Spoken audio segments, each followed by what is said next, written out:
Total work. Ada dua cara untuk cari total work done. Apa pun awak mesti kena lukis free body diagram dan arah displacement. So, kita buat FBD dulu. Ni FBD kita ada normal, lepas tu friction ke belakang sebab bila objek ni bergerak, dia akan bergerak ke atas. And then kita ada weight ke bawah. Lepas tu force yang dibagi ni melintang. Jadi dalam free body diagram pun kena melintang. Awak boleh nampak kat sini antara N dengan FK dia mesti 90 degree Sudut 35 degree duduk antara W dengan Y axis. Kalau untuk incline plane yang sengit ni, kita akan buat N kita sebagai Y axis, permukaan tu sebagai X axis. Kes arah displacement, objek ni akan bergerak 5 meter ke atas. Jadi kita punya displacement 5 meter ke atas macam ni.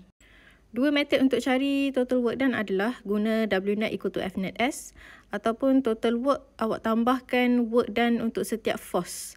Method yang kedua ni saya recommend untuk student yang lemah. Awak kena kenal pasti sudut betul-betul antara force yang kita nak cari tu dengan dia punya displacement. Cari total work. Jadi kita mesti tambahkan work done by force F dengan work done by N dengan work done by friction and work done by weight. So, awak kena tengok berapa force. Ada 4 force. Jadi, kena ada 4 work done. Lepas tu, awak tambahkan. So, contoh saya nak kira work done by force F. Saya guna Fs cos theta. And then, dalam soalan dia bagi F, which is 180. S is 5 meter. Yang ni yang penting. Theta ni adalah sudut antara force dengan displacement. Jadi, awak kena tengok balik dalam free body diagram awak. Ini force. Ini displacement. Apa sudut antara diorang ni sekarang? Kalau awak tengok, sini 90 darjah. Jadi 90 tolak 35 dapat sudut kat sini. Sini pun 90 darjah. So 90 tolak sudut kat sini dapat balik 35 kat sini. So dia akan jadi cos 35. Nilai ni saya tak kira, jadi awak kira sendiri. Kita kira work done by normal pula. Kita guna formula yang sama tapi kita tukar force tu jadi normal.